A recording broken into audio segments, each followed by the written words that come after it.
చేసినారు. ఇంకా ఈనాటి మన ప్రార్థనా సహవాసపుడికి చేరి వచ్చిన పరిశుద్ధ స్త్రీని మరొకసారి వందనాలు చెల్లించుకుంటూ, ఇంకా సమయం కొంతమంది వచ్చేయడానికి కొంచెం ఆలస్యం అవుతుంది. వాళ్ళు కూడా త్వరితగతిలో వచ్చేటట్టు ఆ దేవుని వేడుకుంటూ మన ఈనాటి సహవాసకుని ప్రారంభం చేసుకుందాము. మన మధ్యలో ఉన్న ఎస్తేర్ హోషా గారు మనకు పాట పాడి ఆ దేవుని గణపరుస్తారు. ఎస్తేర్. వందనాలండి. చేరు వచ్చిన అందరికి వందనాలండి. చంద్రకళ పాట పాడుతుంది. హల్లెలూయా నా ప్రాణమా యెహోవాను స్తుతించు. హల్లెలూయా నా ప్రాణమా యెహోవాను స్తుతించు. నా జీవిత కాలమంతయు నేను యెహోవాను స్తుతించెదను. నా జీవిత కాలమంతయు నేను యెహోవాను స్తుతించెదను. నా బ్రతుకు కాలమంతయు నా దేవుని కీర్తింతును. నా బ్రతుకు కాలమంతయు నా దేవుని కీర్తింతును. హల్లెలూయా నా ప్రాణమా యెహోవాను స్తుతించు. హల్లెలూయా నా ప్రాణమా యెహోవాను స్తుతించు. రాజుల చేతనైనను మరి నరుల చేతనైనను, రాజుల చేతనైనను మరి నరుల చేతనైనను రక్షణ్య భాగ్యము కలుగదు వారిని నమ్ముకొనకండి. రక్షణ్య భాగ్యము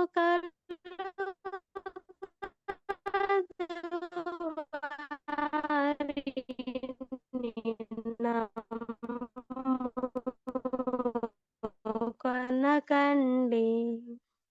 యెహోవాను యన ప్రాణమా యెహోవాను స్తుతించు.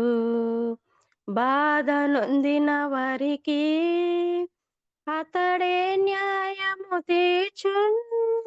బాధ నొందిన వారికి అతడే న్యాయము తీర్చున్. ఆకలి కొనినట్టి వారికి ఆహారము దయచేయున్.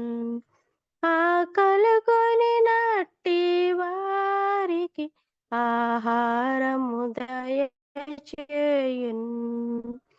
హల్లెలూయా నా ప్రాణమా యెహోవాను స్తుతించు. హల్లెలూయా నా ప్రాణమా యెహోవాను స్తుతించు. వందనాలకు అందరికి. వందనాలు చంద్రకళ. వందనాలు. చక్కటి పాట అందరికి అర్థమయ్యే ఉంటుంది. నిజంగా మన జీవిత కాలం అంతా నేను యెహోవాని స్తుతించాలి, నా బ్రతుకు కాలం అంతా నా దేవుణ్ణి కీర్తించాలి. ఎందుకు చెప్తుంది, ఎందుకు పాడింది పాట? రాజుల చేతైనా నరుల చేతైనా ఈ లోకంలో ఉండే వాళ్ళ చేత ఎవరి చేత రక్షణ భాగ్యం మనకు దొరకదు. వాళ్ళని నమ్ముకోవద్దు. ఆకలి కొన్న వాళ్ళకి ఆహారం కూడా ఏమీ దొరకదు. ఇవన్నీ దయచేసే దేవాదేవుడు కాబట్టి ఆయనకి హల్లెలూయా నా ప్రాణమా యెహోవాని సన్నిధించు. ఎల్లవేళలా మన జీవిత కాలం అంతా, మన ఆయుష్కాలం ఎంత ఉందో ఆయన రాకడ సమీపంలో ఉంది. రాకడ వరకు మనము ఆయన స్తుతిస్తూ సూర్యోదయం మొదలుకుని సూర్యాస్తం అని ఎన్నిసార్లు స్తుతించిన ఆయన రుణం మనం తీర్చలేవు. ఆ రుణం తీరకట్లు ఉండవలసిందే కనుక ఎల్లవేళలా మనం స్తుతించాలని. మళ్ళీ ఇంకోటి ఎస్పెషల్లీ రాజుల చేత రాజులు నమ్ముకుంటారేమో, మనుషుల లోకంలో గొప్ప వాళ్ళు నమ్ముకుంటారేమో, వాళ్ళ చేత కూడా మనకేమి రక్షణ భాగ్యం రాదు. కేవలం మన నీతిమంతుడైన ఆ దేవుని వలనే మనకు రక్షణ కలిగేది. కాబట్టి ఆయన్నే నమ్ముకొని ఆయన్నే స్తుతించాలని చక్కటి అర్థయుక్తమైన పాట, అర్థసహితమైన పాట పాడి మనకు వినిపించి ఆ దేవాదేవుని మహిమపరిచి గణపరిచి స్తుతించిన చంద్రకళ గారికి మరొకసారి మన ప్రాణనాథుడు యేసయ్య తరపున వందనాలు చెల్లించుకుంటూ, అలాగనే ఎస్తేర్ ప్రార్థన సహవాస కూడిక తరపున కూడా వందనాలు చెల్లించుకుంటున్నానమ్మా. వందనాలు చంద్రకళ. ఇప్పుడు మన మధ్యలో ఉన్న ఎస్తేర్ హోషియా గారు మనకు వర్తమానం అందిస్తారు. హిజకా ఎస్తేర్ హోషియా గురించి అందరికీ హిజకా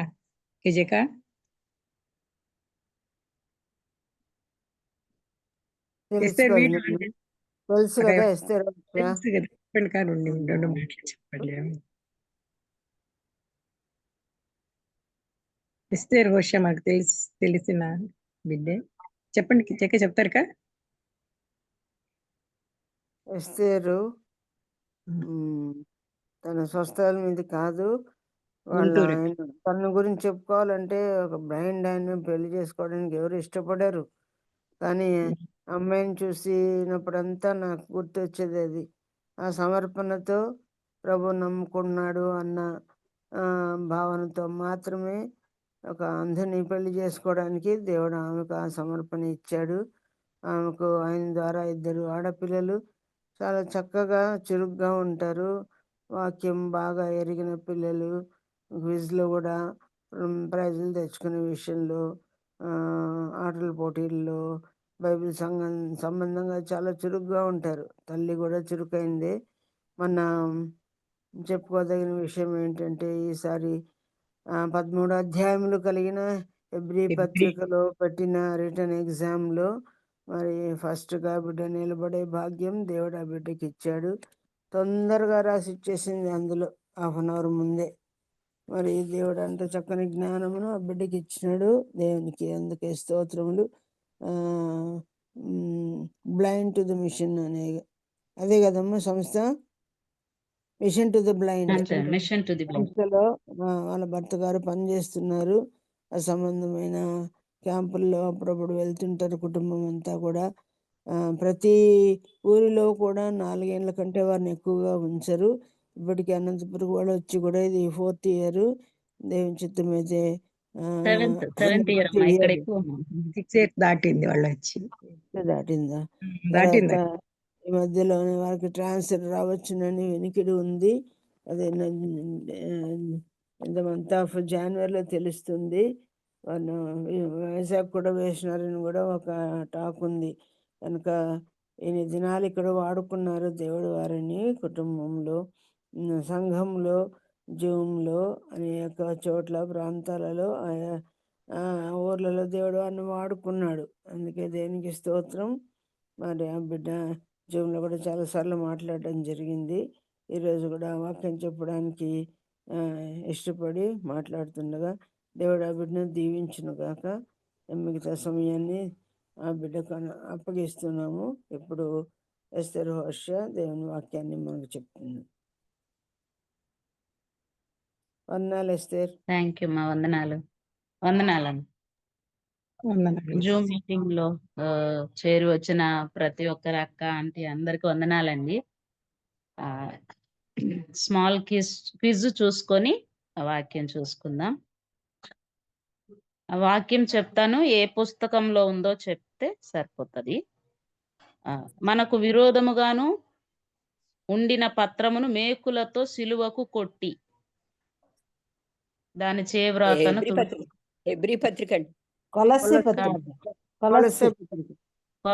కొలసి రైట్ అండి. కొలసి పత్రిక. ప్రభువు తన వేవేల పరిశుద్ధుల పరివారముతో వచ్చును. యూదా పత్రిక. యూదా రైట్ అండి. అత్యాగ్రహము తెచ్చుకొని, ఫుట్ నోట్ లో ఏం రాయబడింది? అత్యాగ్రహము తెచ్చుకొని కోపపడండి.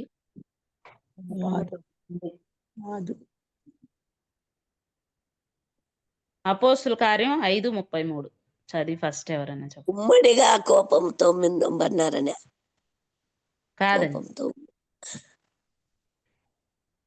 అపోస్తుల కార్యం 5:33. హృదయమందు నరకబడిన వాడు, హృదయమందు నరకబడిన వారై. పేతురు యోహాన్లు వాక్యం చెప్తా ఉంటే వాళ్ళకి నచ్చలేదు కదా, దానికి అత్యాగ్రహం తెచ్చుకున్నారంట. అంటే హృదయమందు ఆ వాక్యం నరకబడినట్లుగా, అంటే మన దేవుని వాక్యం ఖడ్గం వలె ప్రాణాత్మకీయుల మూలుగులు విభజించేంత మటుకు దూరిద్ది కదా, అట్లా అనమాట. హృదయమందు నరకబడిన. విత్తువాని ఉపమానము లేని పుస్తకం. అంటే 3 పుస్తకాల్లో ఉంది, ఒక పుస్తకంలో యోహాను లేదు. సువార్త అండి. యోహాను సువార్త. యోహాను సువార్త రైట్ అండి. ఇతడు బయల్జెబూలు పట్టిన వాడై దయ్యముల అధిపతి వలన దయ్యములను వెళ్ళగొట్టుచున్నాడని చెప్పారు యేసు ప్రభుని. ఎవరన్నారు? శాస్త్రులు పరిచయలునండి. శాస్త్రులు ఒక్కటే రాసి. జ్ఞానమను తాళపు చెవిని ఎత్తుకుపోయింది ఎవరు? పేతురు. శాస్త్రులు పరిచయలు.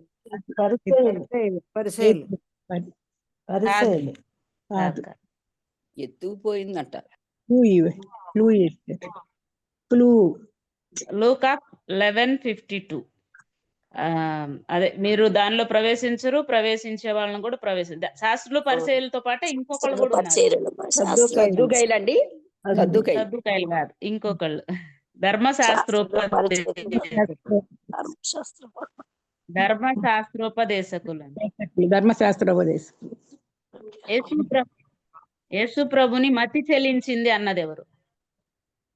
ఇంటివారే.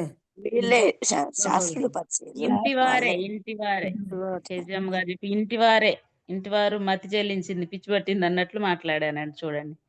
తర్వాత పంచభూతములు మిక్కటమైన వేండ్రముతో లయమైపోవును. పేతురు పత్రిక అండి. పేతురు పత్రిక. పేతురు పత్రిక 2 అధ్యాయములు గల పుస్తకములు ఎన్ని? అవి ఏవి? 2 అధ్యాయములు గల పుస్తకములు. 2 అధ్యాయాలు ఉన్నదేమో తీతు పత్రిక అండి. తీతు పత్రిక కూడా 3 ఉన్నదిగా. 2 అధ్యాయాలు ఉన్నది. యోహాను పత్రిక కూడా ఉంది. హగ్గై పాత నిబంధన కూడా చూడాలి కదా, మర్చిపోయి. హగ్గై ఒక్కటే అండి. దెలీలా ఏ లోయలో ఉంది?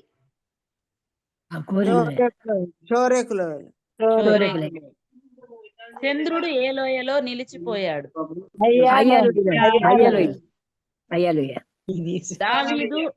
దావీదు ఏ లోయలో రాళ్ళు ఏరుకున్నాడు?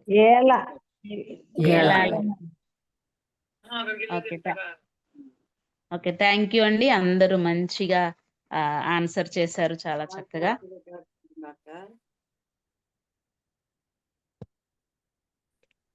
దేవుని నామ స్తోత్రాలు. దేవుడిచ్చిన ఈ మంచి అవకాశాన్ని బట్టి దేవుని కృతజ్ఞతలు చెల్లిస్తున్నాను. నిజంగా అందరూ అనుభవజ్ఞులు. నాకు భయం వాక్యం చెప్పాలంటేనే. చదవడం ఇవంతా చాలా ఈజీ కదా, క్వశ్చన్స్ అవి చెప్పడం. కానీ మరి రేపు 21 అన్నారు మమ్మీ, మళ్ళీ సడన్ గా 20 అనుకున్నాం. 25th అడిగారు, లేదు నాకు కుదరదు అని చెప్పాను. అయినా దేవుని కృపను బట్టి ఈ రోజు వాక్యం ప్రిపేర్ అవడానికి చక్కగా టైంకి డ్యూటీ నుండి ఇంటికి కూడా వచ్చేసాను. అందుకే చంద్రకళ పాట పాడగలిగారు. దేవుడు చక్కగా అనుకూల సమయం కుదిర్చారనమాట. చిన్న వాక్యం చూసుకుందాము.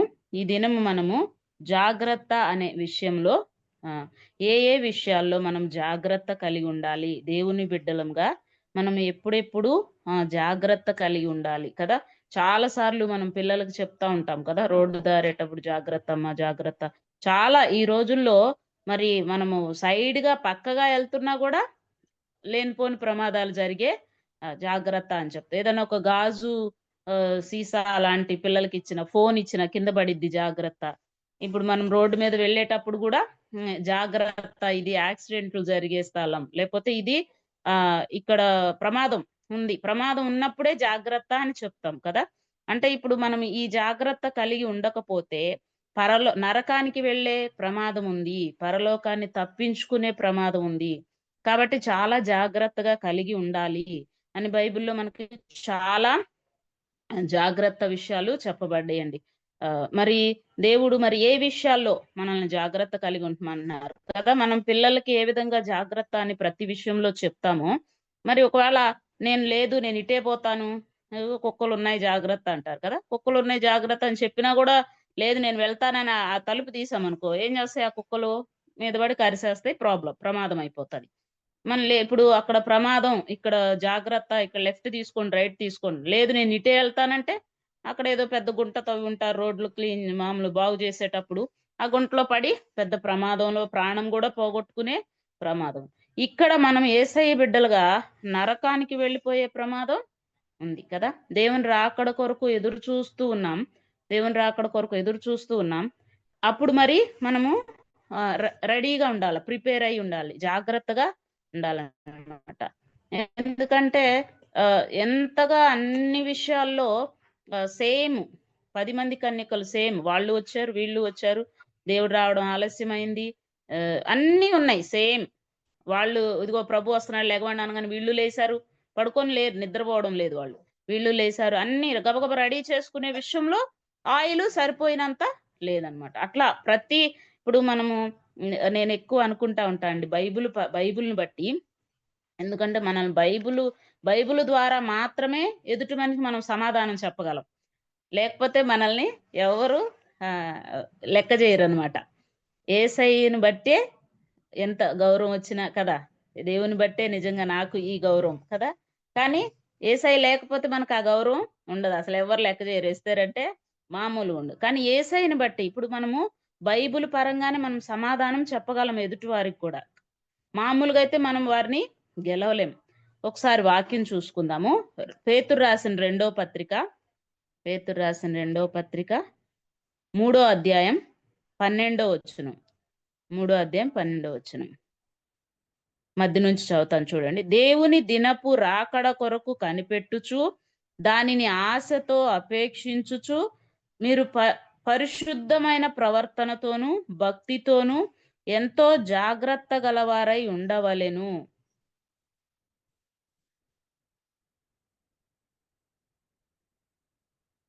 చాలండి కదా.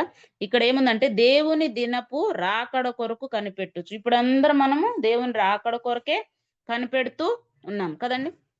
దేవుని దినపు రాకడ కొరకు కనిపెట్టుకుంటా ఉన్నాం కాబట్టి మరి ఆయన రాకడ కొరకు కనిపెట్టేటప్పుడు ఎలా ఉండాలంట? ఆసక్తితో అపేక్షించాలి, ఆశతో అపేక్షించాలి. చాలా ఆశ తగ్గిపోతా ఉంటది కదా, నిరాశ వచ్చేస్తా ఉంటది చాలా సార్లు. ఆ రోజు ఏమి వెళ్తాంలే, రోజు ఏమి చేస్తాంలే, లేకపోతే రోజు ఇదే పని కదా, రోజు రొటీన్ లైఫే కదా అని అనుకుంటాం. కానీ దేవుని విషయంలో ఆశతో అపేక్షించడం చాలా ప్రాముఖ్యం. తర్వాత ఏమంటున్నాడంటే మీరు పరిశుద్ధమైన ప్రవర్తనతోనూ భక్తితోనూ. నిజంగా పరిశుద్ధమైన ప్రవర్తన విషయంలో చాలా సార్లు మనకి అక్క కూడా చెప్పారు, ఎక్కువ నేను పరిశుద్ధుడై ఉన్నాను, మీరు పరిశుద్ధులై ఉండాలి, ఇలా చాలా వాక్యాలు, చాలా రిఫరెన్సెస్ మనకి తెలుసు. కానీ ఆ ప్రవర్తన విషయంలో మనం నిజంగా పరిశుద్ధులుగా ఉండాలంటే, యేసయ్య బిడ్డలు వీళ్ళు అని చెప్పుకోవాలంటే ఆ ప్రవర్తన మనలో ఉండాలి. పేతురు యోహాన్ని చూసి కూడా అలానే అన్నారు కదా, వీరు యేసుతో కూడా ఉండిన వాళ్ళు చదువును బట్టి, లేకపోతే వాళ్ళు జాలర్లు, వీళ్ళు మన ఊరోళ్ళే, మనకు తెలిసిన వాళ్ళు, అలా అనలేదు. కానీ ఈ ధైర్యం అసలు వీళ్ళ దగ్గరకు ఎక్కడి నుంచి వచ్చింది? యేసు ప్రభువుని బట్టి. వీరు యేసుతో కూడా ఉండిన వారు అంటే అక్కడ ఉంటది, వారి ధైర్యమును చూసి అలా అనుకున్నారని. యేసయ్యతో అప్పుడు మనం పరిశుద్ధమైన ప్రవర్తన కలిగి ఉండాలంట. తర్వాత భక్తితోనూ. భక్తి చాలా మందికి ఉంది కానీ భయము చాలా తక్కువ ఉంది కదా. భక్తి ఉంటది కానీ భయము చాలా తక్కువ ఉంటది. అంటే మామూలు భక్తిగానే ఉంటారు, చర్చికి వెళ్ళడం కానీ వాక్యం చదవడం అన్ని మామూలుగానే ఉంటాం, కానీ చేసేది చేస్తూనే ఉంటారు. చేసే విషయాల్లో ప్రతి విషయంలో ఏ మాట చెప్పాలన్నా కూడా రాంగ్ గా చేస్తూనే ఉంటాం. అంటే అక్కడ కొంచెం మనకి భయము తగ్గిందనే చెప్పాలి కదండి. భక్తితోను ఎంతో జాగ్రత్త గలవారై ఉండవాలి, చాలా జాగ్రత్త కలిగి ఉండాలంట. మనం చాలా జాగ్రత్త కలిగి ఉండాలంట. అలా జాగ్రత్త కలిగి ఉండకపోతే చాలా ప్రమాదం ఉందని ఇక్కడ యేసయ్య మనకి హెచ్చరిస్తా ఉన్నారు. ఒకసారి చూద్దాం హెబ్రీయులకు. మొన్న రీసెంట్ గా మన మెర్సీ సిస్టర్ గారు చెప్పారు కదా, ఎల్లప్పుడూ నేర్చుకొనుచున్నాను, అనుభవ జ్ఞానం లేకుండా ఉన్నామంట. ఎప్పుడు నేర్చుకోవచ్చు కదా, జూమ్ లో ఎప్పుడు ఉంటున్నాం, 24 గంటల ప్రేయర్ లో ఉంటాం, వాక్యం చాలా నేర్చుకుంటాం, అంతా ఉంటది. కానీ అనుభవం పరంగా వచ్చేసరికి, ప్రవర్తన విషయంలో వచ్చేసరికి, పరిశుద్ధ ప్రవర్తన విషయంలో వచ్చేసరికి కొంచెం అజాగ్రత్తగానే ఉంటాం కదండి. ఎప్పుడు నేర్చుకుంటాం, మనకు తెలుసు చాలా ఇలా ఉండాలి ఉండకూడదని కూడా.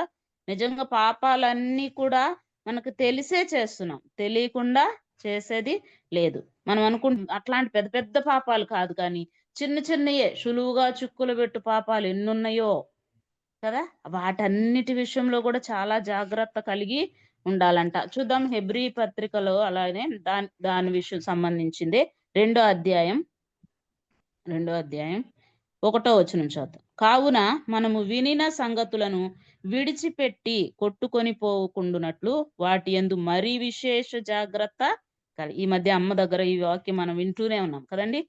విన్న వాక్యాలు చాలా వింటున్నాం. ఆ పరిశుద్ధ పవిత్ర ప్రవర్తనకు వచ్చేసరికి, లేకపోతే పాటించే విషయానికి వచ్చేసరికి, అనుభవంలోనికి తెచ్చుకునేసరికి నిజంగా ఒక మాట వేరే వాళ్ళ విషయంలో అయితే భలే అనేస్తాం కదా, అలా చేసి ఉండాల్సింది, ఇలా చేసి ఉండామా, అలా చేసింది ఎందుకు అని అంటాం.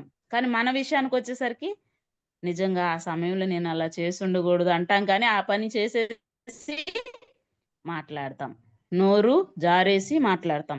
అందుకే ఇవన్నీ విన్న సంగతులు ఉన్నాయి, మన హృదయాల్లో దేవుని వాక్యం ఉంది, మనము చేయాల్సిన పని ఉంది. కానీ ఇవన్నీ విడిచిపెట్టిపోయేటట్లుగా వాటి యందు మరి విడిచిపెట్టిపోకుండా ఉండడానికి చాలా జాగ్రత్త కలిగి ఉండాలంట. చాలా జాగ్రత్తగా ఉండాలి. అలా జాగ్రత్త లేకపోతే చాలా ప్రమాదం ఉంది. అందుకనే దేవుడు అలా చెప్తా ఉన్నారన్నమాట. జాగ్రత్త. ప్రతిసారి ఇలా ఎక్కువ సార్లు ఎందుకు చెప్తున్నాం? భయంకరమైన పరిస్థితులు ఉన్నాయమ్మా, నువ్వు అట్లా వెళ్ళొద్దు, ఇట్లా వెళ్ళొద్దు. నేను నా బిడ్డలకు చెప్తూ ఉంటానండి ఎప్పుడు. కేజీఎమ్మ గారు అన్నారు కదా, ఆడపిల్లలకి సిగ్గు లేకుండా ప్రతీది చెప్పాలి, వివరంగా ప్రతీది. ఇప్పుడు ఎందుకంటే అది మనం నేర్పించకపోతే తల్లి కూతుర్లకి చాలా ప్రమాదం. అందుకే మనం యేసయ్య బిడ్డలం నాన్న, ఎక్కడికి వెళ్ళినా ఇది మనం ఉండాలి ఎప్పుడు. అప్పట్లో ప్రధాన యాజకులంతా ఇక్కడ అన్ని తగిలించుకొని ఉంటారు కదా, యేసు నామము అక్కడ అట్లా మన హృదయాల్లో ఎప్పుడు ఉండాలి. ఎక్కడికి వెళ్ళినా నేను యేసయ్య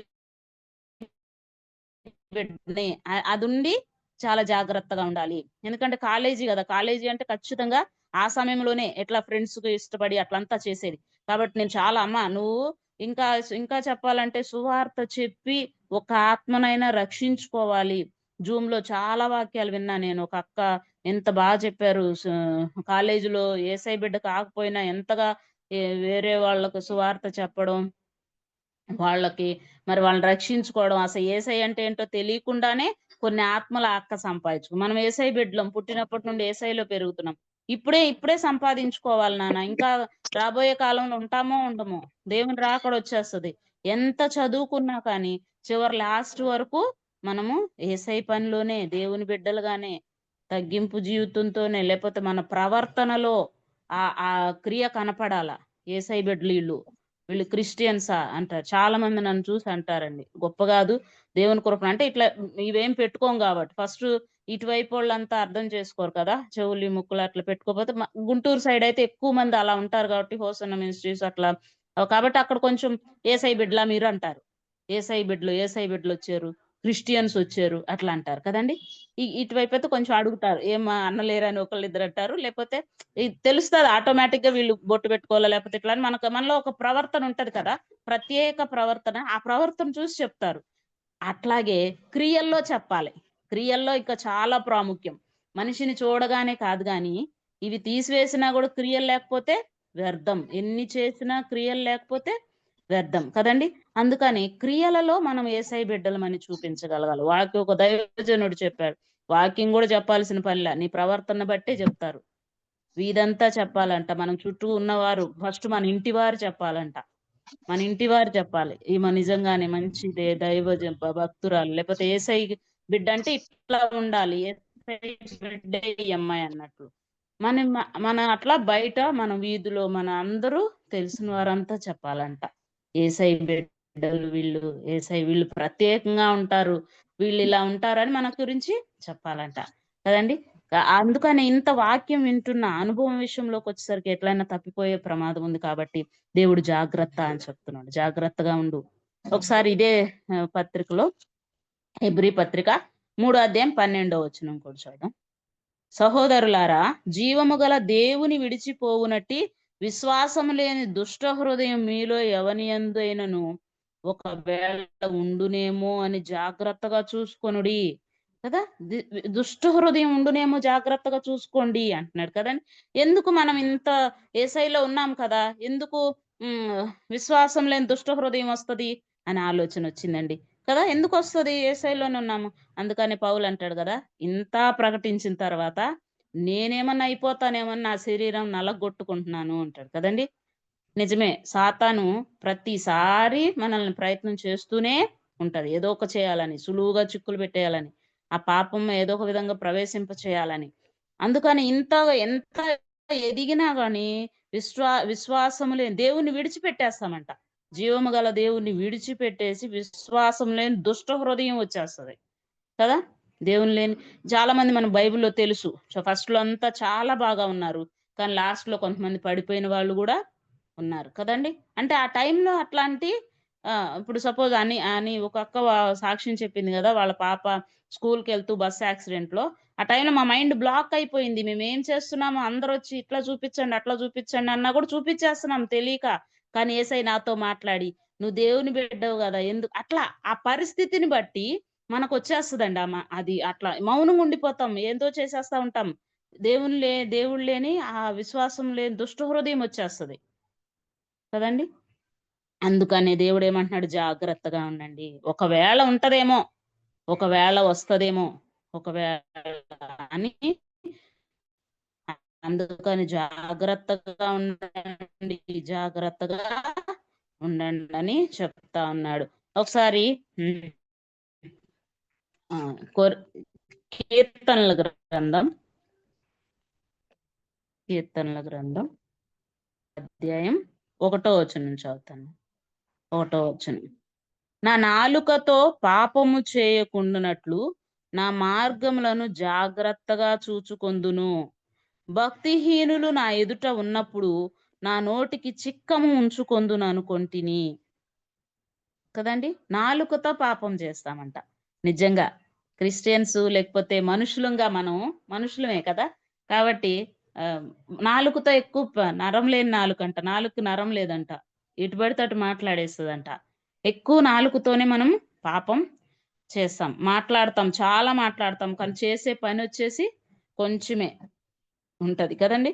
అట్లా కాకుండా నాలుకతో పాపం దావీదు అంటున్నాడు కదా, దావీదు నాలుకతో పాపం చేయకుండా ఉండునట్లు నేను నా మార్గంను జాగ్రత్తగా చూసుకొని. అవును, యాకోబు పత్రికలో రాశారు కదా, నాలుగు గురించి పాప ప్రపంచముకే చిచ్చు పెడతదంట, మాలిన్యం కలుగు చేస్తుందంట కదండి. మరి ఇంకొక చోట కూడా ఉంది, ఎవడైనాను నోటికి కళ్ళెం పెట్టుకొనకుండా దేవుని బిడ్డలంటే అది తగదు కదా. మన నోటికి కళ్ళెం ఉండదు, ఎట్లా పడితే అట్లా మాట్లాడే చేస్తాం. చాలా మంది చాలా అనుకుంటాం కదా, ఈమె ఎదిగింది కానీ బుద్ధి లేదు, పెద్ద వయసే ఉంటది కానీ బుద్ధి లేదు, అట్లా మాట్లాడుతున్నారు అనుకుంటాం కదండి. కానీ అది అసలు చాలా తప్పు అన్నమాట. అంటే నోటి ద్వారా ఏదో ఒకటి ఈజీగా మాట్లాడేసేస్తాం, తర్వాత బాధపడతామేమో కొంత, కానీ నోటి ద్వారా చాలా పాపం చేస్తామని దావీదు ఇక్కడ చెప్తాను. కాబట్టి నేను చాలా భక్తిహీనులు నా ఎదుట ఉన్నప్పుడు, భక్తిహీనులు మన ఎదుట ఉన్నప్పుడు మరీ ప్రమాదం అనమాట. మామూలు భక్తి గల వాళ్ళకే సమాధానం చెప్పలేకపోతున్నాం ఈ రోజుల్లో, ఇంకా భక్తిహీనులు ఉంటే అప్పుడు మరి ముఖ్యంగా ఖచ్చితంగా చిక్కం పెట్టుకోవాలన్నమాట. అలా పెట్టుకోకపోతే చాలా ప్రమాదం అని ఇక్కడ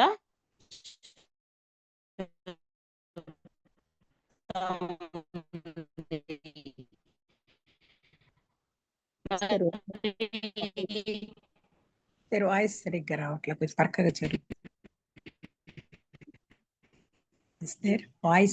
ఇంకా ఏం చెప్తాడంటే, దేవుని ఆజ్ఞలు పాటించకుండా మనం దేవుని బిడ్డలం అనుకుంటామంట, అది కరెక్ట్ కాదు.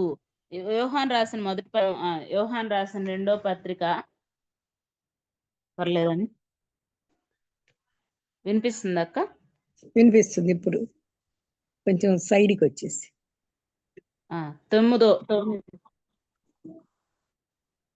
9వ వచనం చదువుకుందాం చూడండి. వెలుగులో ఉన్నానని చెప్పుకొనుచు తన సహోదరుని ద్వేషించువాడు ఇప్పటి వరకు చీకట్లోనే ఉన్నాడు వారము అని చెప్పుకుంటున్నాం. కానీ ఇప్పటి వరకు చీకట్లోనే ఉన్నాం. సహోదరుని చాలా ద్వేషిస్తాం. ఏదన్నా మాట అన్నా కూడా నేను క్షమించేసాను అంటాం, కానీ నీకే చెప్తున్నా ఎవరికి చెప్పట్లేదని 10 మందికి చెప్పొస్తాం కదండి. అక్క అలా అంది, అన్న అలా అన్నారు, ఇలా అందరికీ చెప్తాం. మరి క్షమించేస్తే నిజంగా ఇంకా ఆ టాపిక్కే మనము ఎత్తకూడదు ఎవరి దగ్గర. అవును కదండి. అట్లా చేస్తేనే నిజంగా, లేకపోతే చీకట్లోనే ఉన్నారు అని మాట్లాడుతా ఉన్నాడు కదండి. వెలుగులో ఉన్నామని చెప్పుకొనుచు తన సహోదరుని ద్వేషించువారు ఇప్పటి వరకు చీకట్లోనే ఉన్నారు. మనకు ఎవరి మీదన్నా ద్వేషం మనకు మరి బలి అర్పించేటప్పుడు, లేదంటే బల్ల దగ్గర మనం ఉన్నప్పుడు మనకి ఎదుటి వాళ్ళ మీద కోపం కాదు, కానీ ఎదుటి వాళ్ళకి మన మీద కోపం ఉన్నా కూడా క్షమాపణ అడగాలంట. మామూలుగా మన తప్పు లేకపోతే ఏమంటాం, నా తప్పు లేదు ఆమెదే తప్పు, సో ఆమె వచ్చి సారీ చెప్పిద్ది, పలకరిస్తే పలకరిస్తా, లేకపోతే లేదంటాం కదండి. కానీ ఇక్కడ ఏమంటున్నాడు, సహోదరుని ద్వేషిస్తే ఇప్పటి వరకు చీకటిలోనే ఉన్నారు, మీరు వెలుగులో లేరు అని చెప్తున్నాడండి. బాగున్నారు అంటే ఎవరు? మనము వెలుగులో ఉన్న చెప్పండి అక్క, వినిపించట్లేదా? వినిపిస్తుంది, ఇప్పుడు వినిపిస్తుంది సార్. సరే సరే.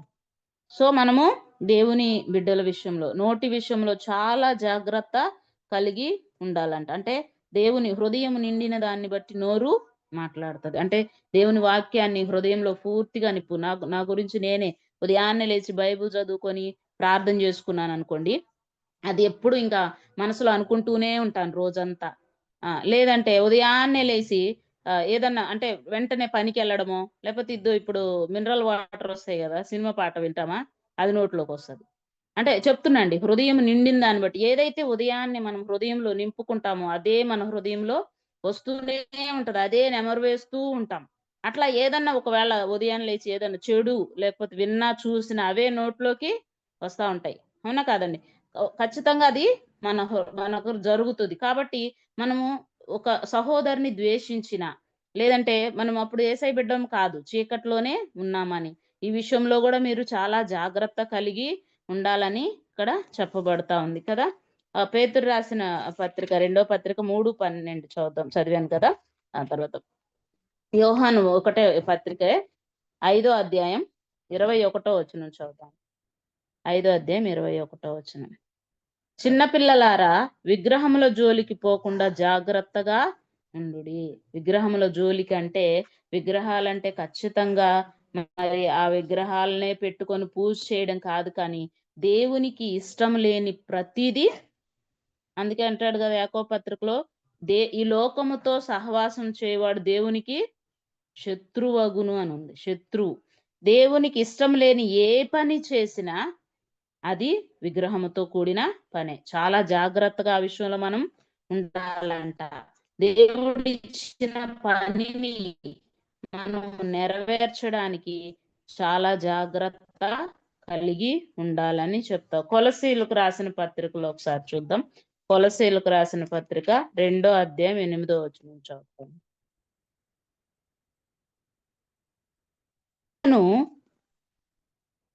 ఆయనను అనుసరింపక మనుషుల పారంపర్యాచారమును ఈ లోక సంబంధమైన మూలపాఠములను అనుసరించి మోసకరమైన నిరర్ధక తత్వజ్ఞానము చేత మిమ్మను చెరపట్టుకొని పోవాడు ఎవడైనా ఉండునేమో అని జాగ్రత్తగా ఉండుడి.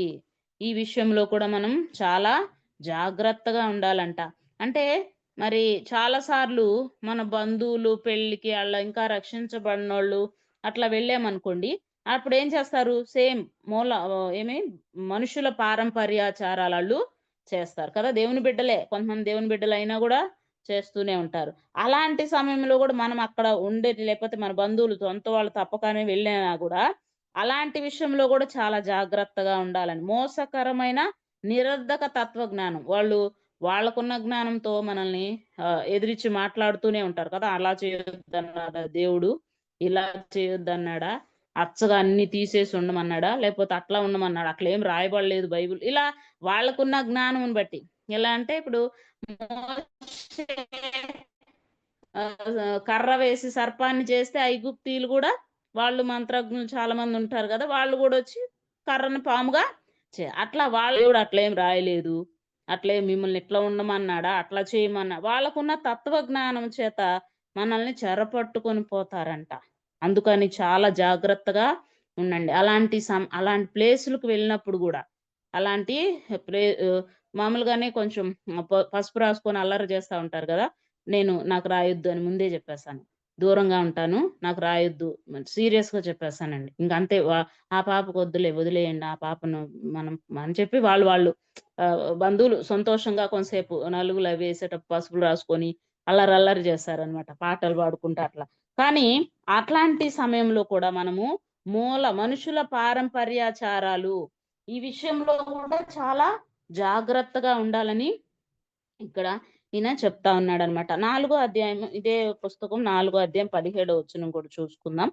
4:17 మరియు ప్రభువునందు నీకు అప్పగింపబడిన పరిచర్యను నెరవేర్చుటకు దాన్ని గూర్చి జాగ్రత్త పడుమని అర్కిప్పుతో చెప్పుడి. మనకి కొంత పరిచర్య దేవుడు అప్పజెప్పాడు. నిజంగా నేను అనుకుంటా ఉంటా, అయ్యో యేసయ్య అందుల మధ్య పరిచర్య కొరకు నన్ను ఎన్నుకున్నావు. కానీ అది ఫుల్‌ఫిల్ గా చేయట్లేదేమో అనిపిస్తది. నాకు చాలా భయమేస్తది ఒక్కోసారి. అమ్మో యేసయ్య నీ దగ్గర లెక్క అప్పజెప్పాల్సి వచ్చినప్పుడు ఎలా ఉంటదో నా పరిస్థితి అని భయమేస్తా ఉంటది. ఇప్పుడు ఇక్కడ బ్లైండ్స్‌కి గూడా మరి హాస్టల్‌కి వెళ్ళనివ్వట్లేదండి. సువార్త చెప్పనివ్వడం లేదు. అంతకుముందు సారక్క, నేను వెళ్ళేవాళ్ళం కొంచెం ఇక్కడ అందులో హాస్టల్ ఉంది. 2 రోడ్లో అక్కడికి వెళ్తాం. సువార్త చెప్పొచ్చేవాళ్ళం. 20 మంది పిల్లలుంటారు ఆడపిల్లలు. మగపిల్లల దగ్గరకి మా వారెళ్తారు. ఆడపిల్లల దగ్గరకి ఎవరైనా ఆడపిల్లలున్న అక్కడ వాళ్ళ దగ్గరకి మేమెళ్ళేవాళ్ళం. కానీ ఇప్పుడు అక్కడ రానివ్వడం లేదు. సువార్త చెప్పొద్దు. వాక్యం చెప్పడానికైతే రావద్దని చెప్పేసిందామె. వేరే మేడమ్ వచ్చిందంట. స్ట్రిక్ట్‌గా ఉంది చాలా. అందుకని ఆమె అక్కడ వాక్యం చెప్పనీయదు. అట్లా కొన్ని సార్లు నేను ఇప్పుడు ఆర్‌డిటి ఉంది గదండీ! ఆర్‌డిటిలో గూడా సువార్తకైతే ఒప్పుకోరు. మామూలుగా ఊరికే ఫీల్డ్ చూసి రావడానికి అట్లా అయితే వెళ్ళనిస్తారు గానీ, సువార్త అయితే చెప్పనివ్వట్లే అక్కడ ఇప్పుడు.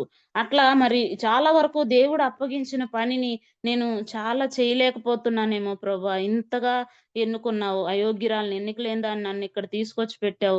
ఈ సువార్తను బట్టే ఇట్లా 5 ఇయర్స్, 4 ఇయర్స్‌కొకసారి ట్రాన్స్‌ఫర్ ఉంటది. విజయవాడ నుండి రేణిగుంట వచ్చాం. రేణిగుంటలో ఒక 5 ఇయర్స్ అయిపోయిన తర్వాత 4½ ఇయర్స్ అనుకుంటా ఇక్కడికి అనంతపూర్ ట్రాన్స్‌ఫర్ చేశారు.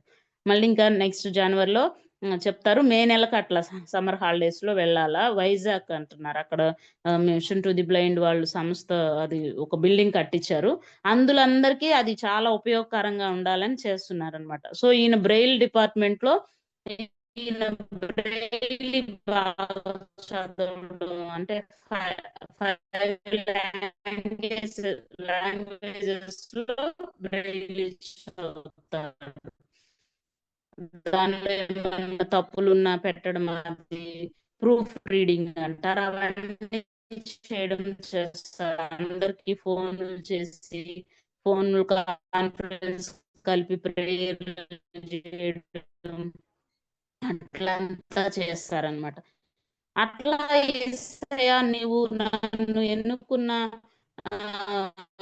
స్థితికి నేను ఇంకా తగినట్టు లేనేమో అని చాలా భయపడతా, బాధపడుతూ సరిగ్గా ప్రార్థన వినిపించడం చేసుకుంటా లేదు. ఉంటాను. యేసయ్య నాకు చెప్పాలి మీరు పలానా చోటకెళ్ళమని. మీరు చెప్తే నేను వెళ్ళాలి. అప్పుడు వెళ్ళొద్దా ప్రభు అని ఇది మిమ్మల్ని అడగాలి. అప్పుడు కొంచెం మీరే చని మీరు చెప్పిన పని నేను ఫుల్‌ఫిల్ కొంచెం రూమ్‌లోనే ఉన్నాను విండో దగ్గరికి చేస్తే రావట్లేదు. నెట్ రావట్లేదు. అందుకనే సిస్టర్, సిగ్నల్ కొంచెం కట్ సిస్టర్ అవుతుంది. వాయిస్ రావట్లేదు. సిస్టర్. ఇప్పుడండి అక్క? వస్తుంది కానీ ఆ ఇంతకు రూమ్‌లో కన్నా. కొంచెం అక్క అటు చెప్పండి. ఇప్పుడు పర్వాలేదు ఇప్పుడు వస్తుంది. చెప్పండి. ఇప్పుడు వస్తుందిమా. ఆ! అవునండి. దేవుడు నాకు అప్పగించిన పని నేను బాగా చేస్తున్నానా లేదా అని చాలా భయం అమ్మ? బాగానే వస్తుందమ్మా. ఇప్పుడు బాగా వస్తుంది. బాగానే వస్తుంది మొత్తం నుంచి. ఆ! చేయండి. కొన్ని ప్రదేశాలు వినపడడం లేదండి. అవునవును అని చాలా భయపడతా ఉంటా అనమాట. ఇక్కడ కూడా ప్రభువు నీకు అప్పగించిన పరిచర్య నెరవేర్చుటకు దాని గూర్చి జాగ్రత్త పడుమని అర్కిప్పుతో చెప్పమని పౌలు గారు రాస్తూ ఉన్నారనమాట. చాలా అంటే మనము చాలా ప్రవీణత కలవాళ్ళం అనుకుంటాం, కానీ మనము కూడా వేరే వాళ్ళ దగ్గర ఖచ్చితంగా నేర్చుకోవాలా. ప్రతిదీ మనము నేర్చుకోవాల్సిన వారంగా ఉన్నాం కదా. మరి ఈయన తెలుసు కదా మనకు అపోస్తుల కార్యంలో, మరి ఆయన్ని కూడా ఏం పేరు అతని పేరు అన్నని ఇది మనం అకులా ప్రిస్కిల్లా దగ్గరికి వెళ్ళి నేర్చుకోమని చెప్తారనమాట. అపోల్లో ఆయన కూడా చాలా విద్వాంసుడు, లేఖనమునందు ప్రవీణుడు, ఆయనకంతా తెలుసు. కానీ ఆయన్ని అకులా ప్రిస్కిల్లా చేర్చుకొని వాక్యం నేర్పిస్తారనమాట. అట్లా మరి మనకి తెలుసు, ఇప్పుడు మనకి దేవుడు అప్పగించిన పని, ప్రతి ఒక్కరికి యేసయ్య బిడ్డలుగా మనకు కొంత పని యేసయ్య అప్పగించాడు. ఆ పనిని మనం జాగ్రత్త, ఆ పరిచర్య నెరవేర్చుటకు జాగ్రత్త పడాలంటే,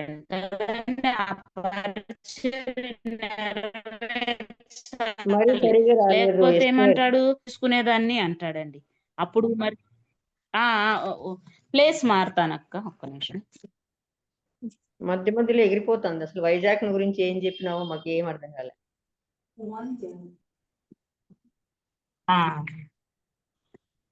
ఇప్పుడేం మాట్లాడు, నువ్వు మాట్లాడితే తెలుస్తుంది. ఇక్కడ మాకేమో బాగానే వస్తాను, కొన్ని ప్రదేశాల్లో వినపడ్డాను.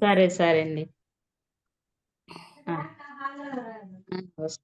ఇక్కడ ప్రభువునందు నీకు అప్పగింపబడిన పరిచర్యను నెరవేర్చుటకు దాన్ని గూర్చి జాగ్రత్త పడుమని అర్కిప్పుతో చెప్పలేను కదండి. పరిచర్య మనకు ప్రతి ఒక్కరికి ఏదో ఒక పరిచర్య, ఆ పరిచర్య మనం నమ్మకంగా చేయాలి. అప్పుడే యేసయ్య మనల్ని బలా నమ్మకమైన మంచి దాసుడా అంటాడు కదండి. లేకపోతే ఏమండి, చెడ్డదాసుడా, నువ్వెందుకు మరి దాన్ని భూమిలో పెట్టావు, సావుకారులు వద్దొస్తే నేను వచ్చి తీసుకునేవాడిని కదా అంటాడు కదండి. అందుకే ఈ పరిచర్య నేను చక్కగా మరి నిర్వర్తిస్తున్నానా లేదని నన్ను గురించి నేను జాగ్రత్త పడి ప్రార్థన చేస్తూ ఉంటాను. వైజాగ్ లో దేవుని దగ్గర ఒక బిల్డింగ్ కట్టారండి. ఆ బిల్డింగ్ అందులో కొరకు ఎక్కువగా వాళ్ళకి ఏమన్నా హెల్ప్ చేయడానికి ఉపయోగించాలన్నమాట. బ్రెయిలీ డిపార్ట్మెంట్, బ్రెయిలీ ఈయనకు బాగా వచ్చు కాబట్టి బ్రెయిలీ డిపార్ట్మెంట్ లో ఈయన్ని వేద్దామని అనుకుంటున్నారు. అది చెప్పానక్క. తర్వాత తిమోతికి రాసిన మొదటి పత్రిక 4వ అధ్యాయం 13, 16 13 నుండి 16 వరకు చదువుకుందాం. తిమోతికి రాసిన మొదటి పత్రిక 4వ అధ్యాయం.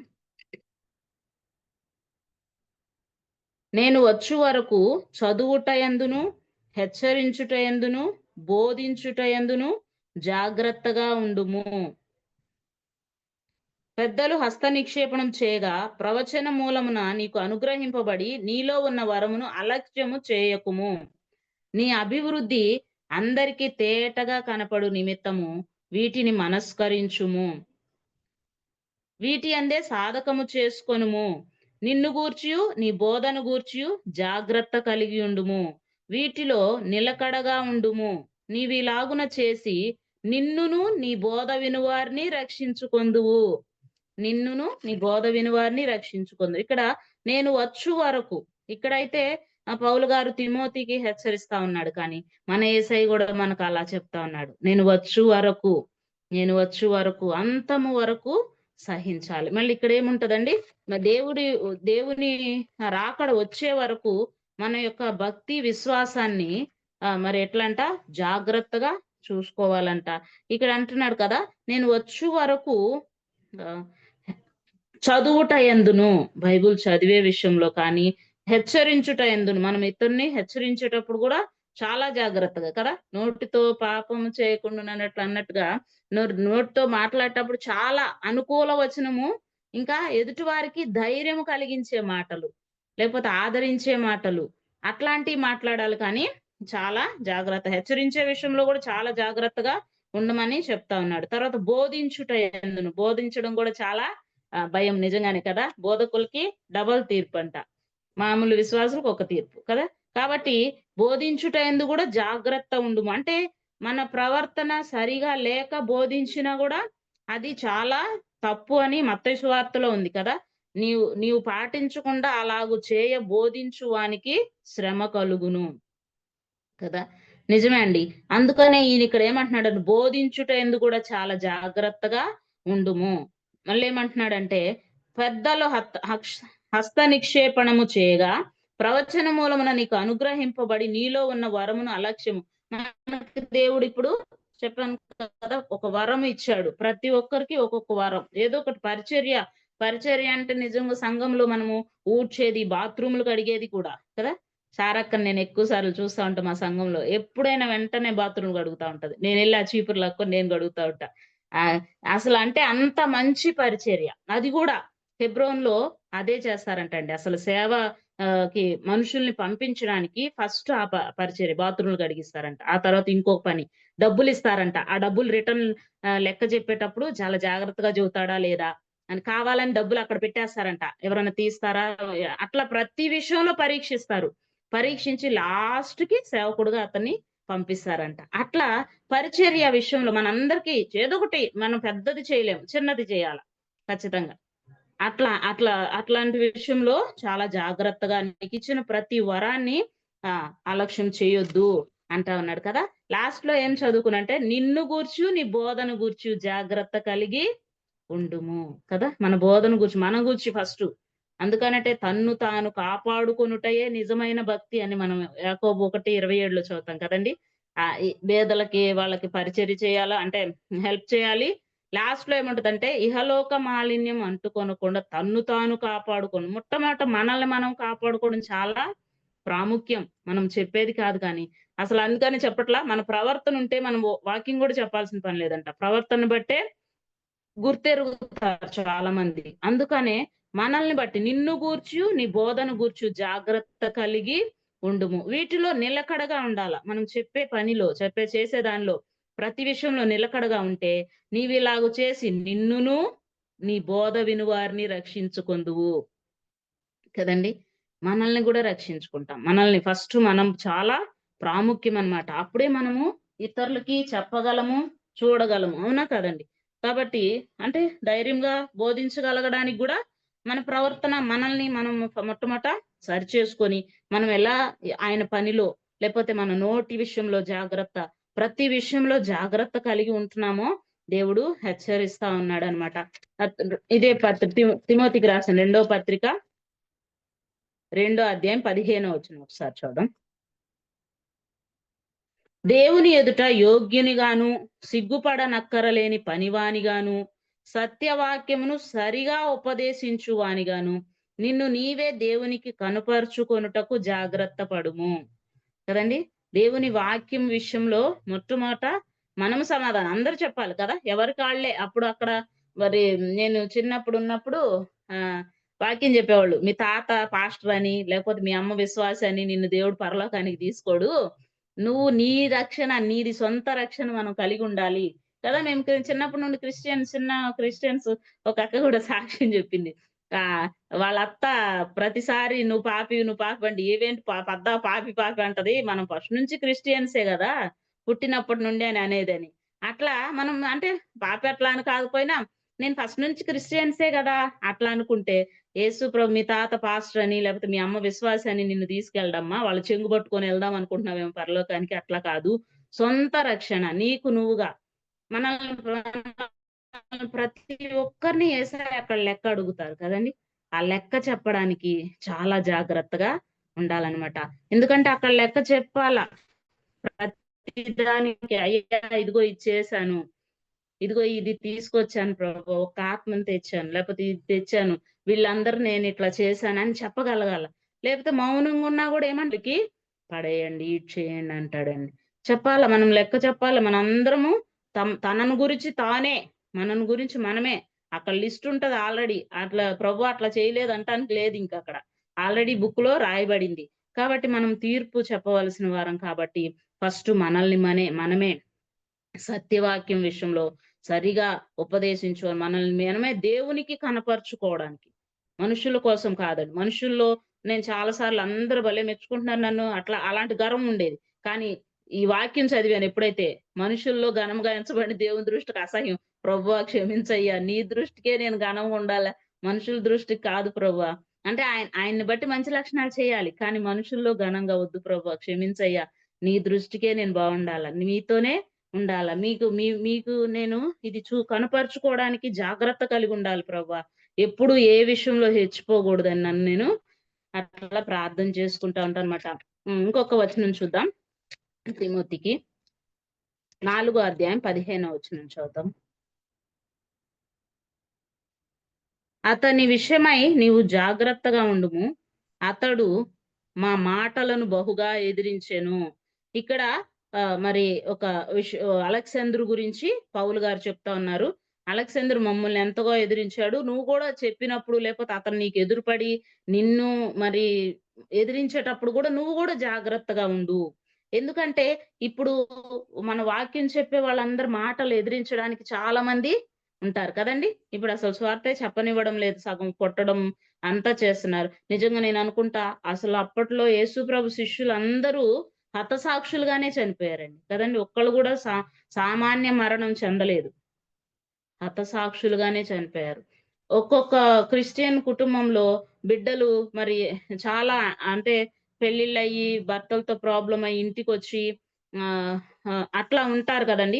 ఎందుకు మనం ఏసై బిడ్డలమే కదా, మాకే ఎందుకు జరుగుతుంది, ఏసైని వెంబడిస్తున్నాం కదా అలా అని బాధపడుతూ ఉంటారు. అప్పుడు నేనంటాను, ఒకవేళ దేవుడు నిందకు ఆస్పదంగా చేసినా కూడా దాన్ని మనం ఆహ్వానిస్తే దేవుడు ఖచ్చితంగా మనకి అక్కడ 1000 రెట్లు 100 రెట్లు అట్ట కదా, 100 రెట్లు ప్రతిఫలం ఇస్తాం. మనం చేసే ప్రతి దానికి ప్రతిఫలం ఉందని పోయిసారి అమ్మ వాక్యం చెప్పినప్పుడు నేర్చుకున్నాం కదా. బహుమానం ఉంటది, దానికి ప్రతిఫలంగా కలుగుబో బహుమానమందు దృష్టి ఉంచాను. ఆ బిడ్డలు యేసయ్య విశ్వాసులు అందరూ ఏం చేశారు, వారు చేసిన పనికి ప్రతిఫలంగా కనుక బహుమానం యేసయ్య దగ్గర నుండి ఆశించారు కదా. మనుషుల దగ్గర నుండి ఆశిస్తే అంటే మనం మనుషులు మెచ్చేసుకున్నారు అనుకో అయిపోతది. ఆ అక్క ఒక్క థ్యాంక్స్ అన్న మాట కూడా చేయలే, అంత పని చేసి వచ్చాను థ్యాంక్స్ అని అన్నా చెప్పలేదు అని అంటారు. కానీ వీళ్ళు థ్యాంక్స్ చెప్తే యేసయ్య మనకు ప్రతిఫలం ఇవ్వరు. వెంటనే ఇంకొక అన్న అన్నాడు, అమ్మ ఈయన చెప్తే ఇంకా మనకి యేసయ్య దగ్గర నుండి ప్రతిఫలం ఉండదు, చెల్లి అయిపోయింది నీకు, నువ్వు చేసిన పనికి ఆమె థ్యాంక్స్ చెప్పేసింది. అలా అండి. నిజంగా మరి ఎదుటి మనిషి ఎదుట మాట్లాడేటప్పుడు కూడా ఒక మనిషిని గురించి, ఎందుకంటే మనల్ని ఎదిరించే వాళ్ళ దగ్గర అసలు మౌనంగా ఉండడము అది చాలా దేవుని విషయంలో చాలా ప్రాముఖ్యం. మౌనంగా ఉండి ఆయన దాని సన్నిధిలో మనం నేర్చుకోవాలంటే అది చాలా నిజంగా మౌనంగా ఉండే విషయంలో నేను వరప్రసాద్ అంకుల్ని చూశానండి. ఎలా ఉన్నా గాని పరిస్థితి ఏమో అల్లకల్లోలంగా ఉంటుంది, అంకుల్ మాత్రం మౌనంగా ఉంటారు. ఇలా నేర్చుకోవాలనుకున్నా నేనైతే. అంటే మనం మౌనంగా ఉంటే ఏమంటారు తెలుసా, చేతగానితనం అంటారు. చేతగానితనం అందుకనే మౌనంగా ఉన్నారు, చేసే ఉంటారు అందుకనే మౌనంగా ఉన్నారు కదా. మౌనం అంగీకారం అంటారు కాబట్టి ఈ లోక పరంగా చేసే ఉంటారు అందుకే మౌనంగా ఉన్నారు. కానీ ఇది యేసయ్య పరంగా అది కాదండి. యేసయ్య పరంగా అసలు దేవుని స్తుతించినట్లు అది ఎంతో గొప్ప భాగ్యం, అంత గొప్ప భాగ్యం మనకి ఉండదు. ఎందుకంటే 10 అంటే ఒక్కటన్నా అంటాం కదండి. 10 అంటే ఒకటి అంటాం, ఇంకా దాన్ని బట్టి కంటిన్యూ అయిపోతది. 10 అన్నిస్తాము, ఒకటి అంటాం, దాని నుంచి కంటిన్యూ అయిపోతది. అంత ఓర్చుకొని మౌనంగా ఉండాలి. మనం ప్రతి విషయంలో యేసయ్యనే చూసుకోవాలి కదా. ఇంటి వారే ఎన్నో మాటలు అన్నారు, శాస్త్రపరిచయులు దెయ్యాలను పోగొట్టినా కూడా దెయ్యాల అధిపతి వాళ్ళని దెయ్యాలు పోగొడుతున్నారు అంటున్నారు. ఇంటి వారే మతి బట్టి పిచ్చి పట్టింది ఈయనకే అంటున్నారు, మతి చెల్లించింది మైండ్ పాడైంది అందుకనే అట్లా మాట్లాడుతున్నారు అంటున్నాడు. ప్రతిదీ అసలు ఉమ్మి వేసి ఎవరో చెప్పు అంటున్నారు, లేకపోతే గుద్ది అయినా కూడా యేసయ్య మౌనంగా ఉన్నాడు కదండి మన కోసం. లేకపోతే ఆయన నోరు విప్పినట్లయితే మనం ఏమైపోయి ఉండేవాళ్ళము. ఆయన చెప్పలేడండి, వెనకాల ఉన్నా గాని ముందున్నా ఎక్కడన్నా ముసుకేసి గుద్దినా కూడా నువ్వే నన్ను గుద్దిందని చెప్పలేరా? చెప్పగలరు, కానీ యేసయ్య చెప్పలేదంట. ఎందుకో తెలుసా, వాడు కూడా పశ్చాత్తాపడి చచ్చిపోతాడంట, అందుకని చెప్పలేదంట. అమ్మో నిజమే, ఈయనకు అన్నీ తెలుసు. నిజంగా యేసయ్యని సిలువేసినప్పుడు కూడా దారిని వెళ్ళేవాళ్ళంట తలలూచుచు దేవాలయం పడగొట్టి 3 దినాల్లో లేపుతానన్నాడు, ఈయనే రక్షించుకోలేడు అన్నారంట. కానీ యేసయ్య ఎంత మౌనంగా ప్రతి విషయంలో ఎవరేమన్నా అనుకోని మౌనంగా, అట్లా మనము దేవుని విషయంలో చాలా మౌనంగా ఉండాలి, చాలా జాగ్రత్తగా ఉండాలని యేసయ్య మాట్లాడుతూ ఉన్నారు. ఒకసారి ఎఫెసీ పత్రిక చూద్దాం. ఎఫెసీ పత్రిక 5:16. ఎఫెసీ 5:16. దినములు చెడ్డవి గనుక మీరు సమయమును పోనీయక సద్వినియోగం చేసుకొనుచు అజ్ఞానుల వలె కాక జ్ఞానుల వలె నడుచుకున్నట్లు జాగ్రత్తగా చూచుకొనుడి. కదండి, దినములు చెడ్డవి తెలుసు అందరికి, చాలా చెడ్డవి. ఇది ఎప్పుడు రాయబడింది? అప్పుడే దినములు చెడ్డవి అని రాయబడింది కదండి. కానీ అజ్ఞానుల వలె కాక, చాలా ఇప్పుడున్న పరిస్థితుల్లో ఫోనుల వల్ల చాలా అజ్ఞానంగానే చాలా మంది, అంటే అందరూ ప్రార్థన చేసే వాళ్ళు అందరూ కాదండి, ఎవరో ఒకళ్ళు ఖచ్చితంగా ఈ ఫోన్ల వల్ల అంటే వారి సమయాన్ని వేస్ట్ చేసుకోవడం కదా, సమయమును పోనీయక సద్వినియోగం చేసుకోకుండా వేస్ట్ చేసుకోవడం, అది మనం అజ్ఞానుల వల్లే ఉంటున్నామని గ్రహించుకోలేకపోవడం కదండి. అందుకని మనకి దేవుడు హెచ్చరిస్తున్న మాట ఏంటంటే, అజ్ఞానుల వలె కాక జ్ఞానుల వలె ఉండడానికి జాగ్రత్తగా ఉండండి, జాగ్రత్త పడండి. ప్రతి విషయంలో ఇలాంటి జాగ్రత్త మనం కలిగి ఉండాలని యేసయ్య మనల్ని హెచ్చరిస్తా ఉన్నాడు కదండి. అలాగే ఫిలిప్పీలకు రాసిన పత్రిక 3వ అధ్యాయం 2వ వచనం చదువుతాను.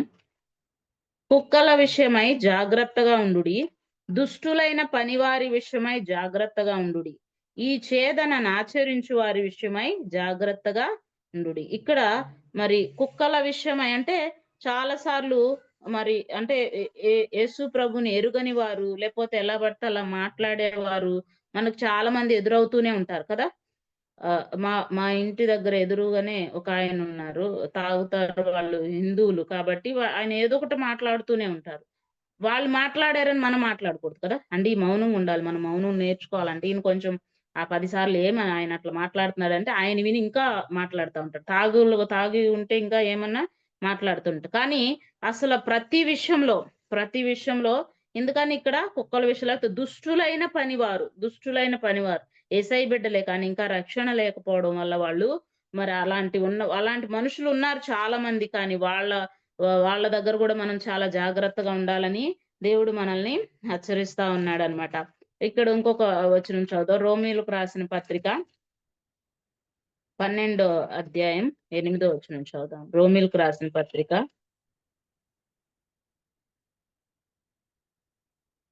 12వ అధ్యాయం 8వ వచనం చదువుతున్నాం. బోధించువాడైతే బోధించుటలోను, హెచ్చరించువాడైతే హెచ్చరించుటలోను పని కలిగి ఉందుము. పంచిపెట్టువాడు శుద్ధ మనసుతోను, పై విచారణ చేయువాడు జాగ్రత్తతోను, కరుణించువాడు సంతోషముతోను పని జరిగించవలెను. మీ ప్రేమ నిష్కపటమైనదై ఉండవలెను. చెడ్డదాన్ని అసహించుకోండి, మంచిదాన్ని హత్తుకొని ఉండుడి. సహోదర ప్రేమ విషయంలో ఒకనియందొకడు అనురాగము గలవారై ఘనత విషయంలో ఒకనికొకడు గొప్పగా ఎంచుకొనుడి. ఆసక్తి విషయంలో మాంద్యులు కాక ఆత్మయందు తీవ్రత గలవారై ప్రభువుని సేవించుడి. నిరీక్షణ గలవారై సంతోషించుచు, శ్రమయందు ఓర్పు గలవారై ప్రార్థన యందు పట్టుదల కలిగి ఉండుడి. పరిశుద్ధుల అవసరములలో పాలు పొందుచు శ్రద్ధగా ఆతిథ్యము ఇచ్చుచుండుడి. కదండి, బోధించు పరిచర్య దేవుడు మనకు అప్పచెప్తే బోధించే విషయంలో, హెచ్చరించే పని అయితే హెచ్చరించు, ఏదైనా కానీ పని కలిగి ఉండాలంట. జ్ఞానముతో ఆ పని మనం కలిగి ఉన్నప్పుడు మరి పంచి పెట్టే విషయం అయితే శుద్ధ మనసుతో పంచి పెట్టాలంట కదండి. పై విచారణ చేయవాడు జాగ్రత్తతో అంటే ఎక్కడ మరి అన్యాయమైన తీర్పు అతని వల్ల జరిగిద్దని పై విచారణ చేసే వాళ్ళు ఎలా చేయాలంట? జాగ్రత్తతో చేయాలి. ఇంకోటి, మీ ప్రేమ నిష్కపటమైనదై దేవుని ప్రేమ మనలో ఉన్నప్పుడు అది కపటం కలిగి ఉండకూడదంట, నిష్కపటంగా ఉండాలంట. చాలా మంది కపట ప్రేమికులు కూడా ఉంటారు కదండి. ఈ లోకంలో అంతా అదే ప్రేమ. యేసయ్య ప్రేమ ఒక్కటే, అది మంచి ప్రేమ. అందుకనే మనల్ని ఏమంటున్నారంటే, మీ ప్రేమ నిష్కపటమైనదై ఉండవలెను. చెడ్డదాన్ని అసహించుకొనుడి, మంచిదాన్ని హత్తుకొని ఉండాల. చెడ్డదాన్ని ఎప్పుడు మనము అసహించుకోవాలి. అంటే అసహించుకోవడం అంటే దేవునికి ఇష్టం లేని పనిని, దేవునికి ఇష్టమైన పనిని మనుషుల విషయంలో అయితే మంచి చేస్తూ వారిని రాబట్టుకోవడానికి దేవుని కొరకు కూడా ప్రయాస పడాలన్నమాట. తర్వాత మంచిదాన్ని హత్తుకొని ఉండుడి. సహోదర ప్రేమ విషయంలో ఒకనియందొకడు అనురాగము గలవారై, ఘనత విషయంలో ఒకనికంటే ఒకడు గొప్పగా ఎంచుకోవాలంట. ఇలా ఎంచుకుంటే మనకు అసలు గొడవలే ఉండవు కదా, ఏమి ఇబ్బందే ఉండదు, అననుకూల పరిస్థితులే రావు. సహోదరులుగా మన విషయంలో ఒకని యందు ఒకడు గొప్పగా ఎంచుకోవాలంట. మరి చాలా మంది ఆమె చేయగలదా, మేము చేయగలం అలా, ఎందుకంటే మోషే విషయంలో కూడా అలానే అన్నారు కదా, దేవుడు నిన్నే చేశాడా మమ్మల్ని చేయలేదా అని. కానీ దేవుని మామూలుగా నేనంటా ఉంటా, అసలు మైనస్ పాయింటే మనం మాట్లాడకూడదండి, ప్రతిదీ ప్లస్సే. నేను మా వారు చెప్పినప్పుడు కూడా అందరి గురించి లేదులేండి, కాదు అలాంటి పరిస్థితి కాదు, అప్పుడు అక్కడ ఎట్లా ఉందో పరిస్థితి సిచ్యువేషన్ అని, నువ్వు అందరినీ మంచి అంటావు, నన్నే చెడ్డోడు అంటావులే అని ఊరుకోడు. అట్లా కాదండి, మిమ్మల్ని కాదు, కానీ ఎదుటి మనిషిని మనం ఫస్ట్ మైనస్ పాయింట్ తీయొద్దు, ప్లస్ పాయింటే తీయాల. ఏమైనా అందుకనే దైవజనులు సెకండ్ సాటర్డే వచ్చినప్పుడు చెప్పారు, ప్రకటన గ్రంథంలో అన్ని సంఘాలు 7 సంఘాల గురించి చెప్తూ, దేవుడు ఆళ్ళల్లో ఏముందో మేలు అవి ఎంచుతున్నాడు. ఫస్ట్ ఎంచి కొంచెం ఇది తప్పుగా ఉంది మార్చుకోండి, అన్ని బాగా చేస్తున్నారు, ఆసక్తి విషయంలో బాగున్నారు, మరి శ్రమ పడ్డారు, మరి నా విషయంలో చాలా అక్కడ ఉంటాయి కదా, వాళ్ళ మంచి క్రియలు ఎత్తి చూపిస్తా ఉన్నాడండి. చెడ్డదాన్ని యేసయ్య ఎత్తి చూపించుడు. అందుకని మనం కూడా ఎదుటివాని మనిషి విషయంలో చెడ్డ క్రియలు ఎత్తి చూపించకూడదండి, అవి మెల్లిగా చెప్పాలి జాగ్రత్తగా వాళ్ళ వరకే. కానీ మనమేమో అందరికీ చెప్తాం కదా, అక్క అలాంటిదా అక్క అలాంటిదని. ఒక వర్డ్ ఉంది, ఏదన్నా తప్పు నాలో ఉంటే నాకే చెప్పు, ఎందుకంటే మార్చుకోవాల్సింది నేను, వాళ్ళు కాదు కదా. ఇప్పుడు నాలో తప్పు ఉందంటే నాకే చెప్పండి, నేను కదా మార్చుకోవాలి. ఆ వర్డ్ చదివానండి. అవును, మనము వాళ్ళకి ఆ తప్పు చెప్పేటప్పుడు అది మెల్లిగా జాగ్రత్తగా ప్రేమగా యేసయ్య చెప్తాడు అట్లా అండి. అట్లా దైవజనులు చెప్పారండి ప్రకటన గ్రంథంలో. అన్ని మనం చూసినట్లయితే అన్ని అట్లా చెప్తాడు కదా, నీ క్రియలను నేను ఎరుగుదును, నువ్వు నా కోసం సహించావని నేను ఎరుగుదును, నీవు మరి చాలా మంచి క్రియలు చేసావని నేను అబద్ధికులను కనుగొన్నావని నేను ఎరుగుదును, నీ సహనము నేను ఎరుగుదును, నా నామము నిమిత్తం భారము భరించి అలయలేదని నేను అన్ని విషయాల్లో ఒక తప్పు చెప్పినా గాని ముందు వాళ్ళ యొక్క మంచి క్రియలు పొగుడుతూ ఉన్నాడు. మనం కూడా యేసయ్య బిడ్డలుగా అలా మంచి క్రియలు, ఎదుటివాని విషయంలో ముందు మంచి క్రియలు చూడాలి. అక్క అన్ని మంచిదే చేసింది, ఒకటేదన్నా ఉందనుకోండి అది మెల్లిగా అక్కకే మెల్లిగా మంచిగా నవ్వుతూ, అక్క ఇదొక్కటే నాకు నచ్చలేదు అక్క నీళ్ళు అని నవ్వుతూనే, నేను అంటే గొప్ప కాదండి, క్షమించండి, నేను అలానే చెప్తూ ఉంటా. అన్ని లేదక్క నువ్వు చాలా బాగా చేస్తావు, అన్ని చేస్తావని, ఇదొక్కటే ఉంది కానీ ఇది బాగాలేదక్క నాకు నచ్చలేదని నవ్వుతూ చెప్తా అండి. అట్లా చెప్పాలంట యేసయ్య బిడ్డలకు మనం అలానే ఉండాలని ఇక్కడ చెప్తా ఉన్నారు కదండి. ఏమంటున్నాడు, ఒకని ఒకడు గొప్పగా ఎంచుకొనుడి ఆసక్తి విషయంలో మాంద్యులు కాక, నిరీక్షణ గలవరై సంతోషించు, శ్రమయందు ఓర్పు గలవరై. ఇది అసలు మనకు ఉండదు కదా, శ్రమయందు ఓర్పు అస్సలు ఉండదు. ఓర్పు గలవారై ప్రార్థన యందు పట్టుదల కలిగి ఉండాలని హెచ్చరిస్తా ఉన్నాడు. అవునండి, నిజంగా దేవుని బిడ్డలుగా ఎప్పుడెప్పుడు ఎలాంటి విషయాల్లో జాగ్రత్త కలిగి ఉండాలి, నోటి విషయంలో చాలా జాగ్రత్త. అందుకని ఉప్పు వేసినట్లు మంచి వచనమే, అనుకూల వచనమే అంటాడు కదా. అందుకనే ఆదరణ కలిగించేదిగా, ధైర్యపరిచేదిగా ఉండాలంట. మనం ఎప్పుడు ఏదన్నా ఒక పని చేస్తున్నారంటే ఎవరైనా దాన్ని కిందకి లాగేవాళ్ళే కానీ పైకి ఎక్కేవాళ్ళు ఉండరంట. ఒక మంచి స్టోరీ అది, ఒక గిన్నెలో పీతలన్నీ ఉన్నాయంటండి. ఉంటే ఒక అది అమెరికా పీతల గిన్నె అంట ఒకటి. ఆ గిన్నెలో పీతలకి మూత వేసి లేదంటండి. ఇండియా దానికి మూత వేసి లేదు, దానికి మూత వేసి ఉందంట.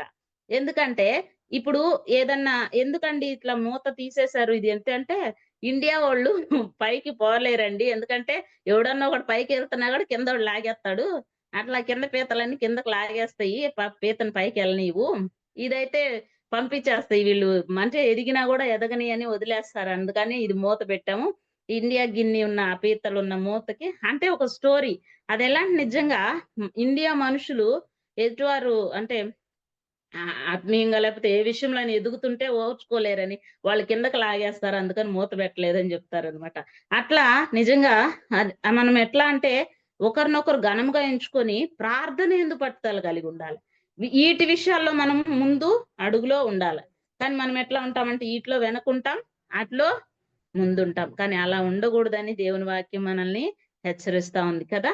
ఒకసారి కొరింథీయులకు రాసిన మొదటి పత్రిక 3వ అధ్యాయం 10వ వచనం చదువుతాను. కొరింథీయులకు రాసిన మొదటి పత్రిక 3వ అధ్యాయం 10వ వచనం.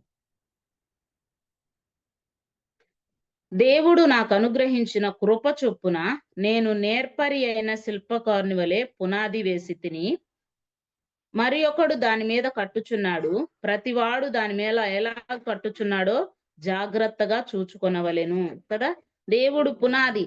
మనం నిజంగా ఒక్కొక్కళ్ళు మరి సర్దుకొని ఒకదాని మీద ఒకటి రాయిగా కట్టబడితేనే ఆ బిల్డింగు కట్టబడుతుంది కదండి. అందరం సమానమే దేవుని దృష్టిలో. ఒకళ్ళు ఎక్కువ ఒకళ్ళు తక్కువ కానే కాదనమాట. నేను ఇక్కడ మనకి కన్నుల గురించి ముక్కు గురించి అది ఉంటది కదా. నేనేమో శరీరంలో పార్ట్ని కాదు, నేను చెయ్యను కాదు కాబట్టి నేను కన్ను అలా అనటానికి వీల్లేదు అని ఒక అధ్యాయమంతా ఉంది కదా. అలాగే మరి ఈ అవయవాలన్నీ ఒకదానికొకటి పార్టిసిపేట్ చేయకుండా నేను కాదు, నేను వేరుగా ఉంటాను, నేను స్పెషల్ గా వస్తాను అట్లా అనడానికి లేదు. అప్పుడు అసలు అది శరీరమే కాదు. వంకర టింకర ముక్కు ఒకవైపు కన్ను ఒకవైపు అట్లా ఉంటది కదా. అంటే వికలాంగులు లేకపోతే అట్లా చెప్తాం. అంటే దాన్ని సరైన ఆకారం కాదు. ఇక్కడ కూడా పునాది కట్టబడేటప్పుడు మనం ఒకరి మీద ఒకరు, ఒక రాయి మీద ఒకటి, ఒక రాయి మీద ఒకటి దేవుని బిడ్డలుగా. అందుకని అంటాడు కదా యేసు ప్రభు మరి ఇట్లా బిల్డింగ్ కట్టేటప్పుడు ఇక్కడ. అందుకనే పౌలు గారు అంటున్నారు, దేవుడు నాకు అనుగ్రహించిన కృప చొప్పున నేర్పరి అయిన శిల్పకారుని వలె పునాది వేసి తిని, మరి ఒకడు దాని మీద కట్టుచున్నాడు. ప్రతివాడు దాన్ని ఎలా కట్టుచున్నాడో జాగ్రత్తగా చూసుకోవాలి. ప్రతి వాళ్ళ మనల్ని మనం తగ్గించుకొని నేను ఇక్కడ ఉంటాను అని అనుకోవాలా, లేకపోతే అది బిల్డింగ్ ఫుల్ఫిల్ కాదు కదా. దేవుని పరిచర్యలో కూడా మనందరం ఒక్కొక్క అవయవాలం. యేసయ్య మన శిరస్సు, మనమందరం శరీరం అయినప్పుడు ఇవంతా ఒక్కొక్క అవయములు. నేను ఇక్కడ ఉండను, లేకపోతే నేను ఇక్కడ కట్టబడను అంటే అది కూడా చాలా ప్రమాదం. కాబట్టి చాలా జాగ్రత్తగా చూసుకోమని దేవుడు చెప్తా ఉన్నాడు కదండి. ఇదే కొరింథీయులకు రాసిన 2వ పత్రిక 7వ అధ్యాయం 11వ వచనం చదువుతాను. 7వ అధ్యాయం 11వ వచనం. మీరు దేవుని చిత్త ప్రకారము పొందిన ఈ దుఃఖము ఎట్టి జాగ్రత్తను, ఎట్టి దోష నివారణకైనను, ప్రతివాదమును, ఎట్టి ఆగ్రహమును, ఎట్టి భయమును, ఎట్టి అభిలాషను, ఎట్టి ఆసక్తిని, ఎట్టి ప్రతిదండను మీలో పుట్టించెనో చూడుడి. ఆ కార్యమును గూర్చి సమస్త విషయములలోనూ మీరు నిర్దోషులై ఉన్నారని రుజువుపరచుకొంటిని. దేవుని పని విషయంలో, లేకపోతే దేవుని చిత్త ప్రకారంగా మనం ప్రవర్తించే విషయంలో మనం ఎలా ఉన్నామో, ఏ విషయంలో అయినా ఎట్టి దోష నివారణ, లేకపోతే ఎట్టి ఆగ్రహం విషయంలో, ఎట్టి భయం విషయంలో, ఎట్లే ఆసక్తి విషయంలో కూడా ఒకరికన్నా ముందు అడుగులు ఉన్నామో లేదని మనం నిర్దోషులై ఉన్నామని దేవునికి అనిపించాలన్నమాట. అవును, వీరు నిర్దోషులుగా ఉన్నారు ప్రతి విషయంలో. అందుకని అంటాడు కదా ఆయన మనల్ని నిర్దోషులుగా, పవిత్రులుగా, నిష్కళంకులుగా ఆయన ఎదుట నిలువబెట్టవలెనని. ఆయన ఎదుట మనల్ని నిలువబెట్టే వరకు మనము ఎలా ఉండాలంట, అది మనము ఆయనకి ఇష్టానుసారమైన బిడ్డలుగా జీవిస్తూనే ఉండాలి కదండి. లేకపోతే చాలా ప్రమాదం. జాగ్రత్త కలిగి ఉండండి ఈ విషయంలో కూడా అని దేవుడు చెప్తూ ఉన్నాడు కదా. ఒకసారి ఫిలిప్పీలకు రాసిన పత్రిక 2వ అధ్యాయం 12వ వచనం చదువుతాను. కాగా నా ప్రియులారా, మీరెల్లప్పుడూ విధేయులైన ప్రకారం నా ఎదుట ఉన్నప్పుడు మాత్రమే కాక మరి ఎక్కువగా నేను మీతో లేని ఈ కాలమందును భయముతోనూ వణుకుతోనూ మీ సొంత రక్షణను కొనసాగించుడి. యేసయ్య వచ్చే వరకు నమ్ముకున్నాం, విశ్వసించాం, రక్షించబడ్డాం, అయిపోయింది అనుకోవడానికి లేదు కదా. యేసయ్య వచ్చే వరకు మన సొంత రక్షణను భయముతో వణుకుతో కొనసాగించాలంటండి. అలా కొనసాగించినప్పుడే మనము ఈ యొక్క భయము, జాగ్రత్త కలిగి ఉన్నప్పుడే దేవుడు మరి పరలోకానికి మనం తీసుకెళ్తాడు ఆయన రాకడలో. అప్పుడు మరి మనం అక్కడ లెక్క అడిగినా కూడా దేవుని కృపాసనం మీద ధైర్యముగా నిలబడగలం. మనకు శక్తి కావాలన్నా ప్రార్థనలో ఉండాలి, జాగ్రత్తగా ఉండాలి.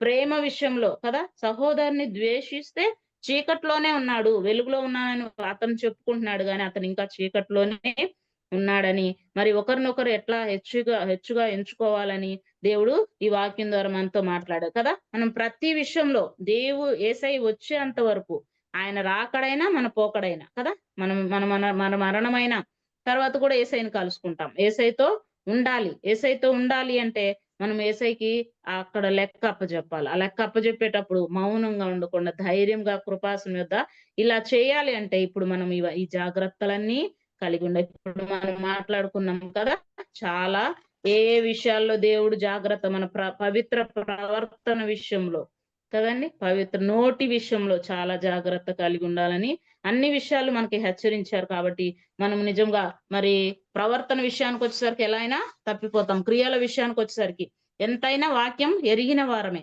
కానీ అలా ఉండకూడదని యేసయ్య మనల్ని మాట్లాడుతా ఉన్నాడు. కాబట్టి మనం ప్రతి విషయంలో జాగ్రత్త కలిగి ఆయన చిత్త ప్రకారం చేసేవాళ్ళంగా, ఆయనకి ఇష్టానుసారమైన బిడ్డలుగా ఉండేవారంగా దేవుడు కృప చూపి నడిపించును గాక. అందరికి వందనాలండి. దేవుని స్తోత్రం. చక్కటి వర్తమానం అందించిన ఎస్తేరు హుషే గారికి మా దేవాలయం తరపున మన ఎస్తేరు ప్రేరు వారి వందనాలు చెల్లించుకుంటున్నాం. నిజమే, ప్రస్తుతం ఉన్న సిచ్యువేషన్ లో మన లైఫ్, మన విశ్వాస యాత్ర ఎట్లుందో, మన జీవిత యాత్ర గురించి క్షుణ్ణంగా తెలియజేసింది. ఫస్ట్ ఆఫ్ ఆల్ మనం ఎలాగ ఉండాలంటే పేతురు రాసిన 2వ పత్రిక, నేను చెప్పినాను జాగ్రత్త అంటే మొన్న అక్క చెప్పారు, విశేషమైన జాగ్రత్త. విశేషము సశేషము ఉంటుంది, సశేషం కాదు, విశేషమైన జాగ్రత్త కలిగి ఉండాలని. కాబట్టి ఉండాలంటే పరిశుద్ధమైన ప్రవర్తన, ఫస్ట్ ఆఫ్ ఆల్ భక్తి, ఈ 2 ఉంటే చాలు మన యాత్రా జీవితం చక్కగా కొనసాగించవచ్చు. కాబట్టి చక్కగా 14-15 పాయింట్స్ చెప్పింది పాప. నేను రాసుకున్న పాయింట్స్ అయితే మీరు ఇంకా ఎన్నో చక్కగా రాసుకొని ఉంటారు. అనుభవ జ్ఞానం కలిగి మనం విట్టిన సంగతిని విడిచిపెట్టకుండా జాగ్రత్త కలిగి ఉండాల. క్రియల్లో మన విశ్వాసం లేని, క్రియలు లేని విశ్వాసం మృతం కదా. కాబట్టి అలా కాకుండా మన క్రియల్లో కూడా మనం విశ్వాసాలు కాదని మనల్ని ఇంకొకళ్ళు క్వశ్చన్ చేయాలంటే ఎప్పుడు కిజక్ చెప్తుంటారు, మన సాక్ష్యం బాగుంటేనే మన వాక్యం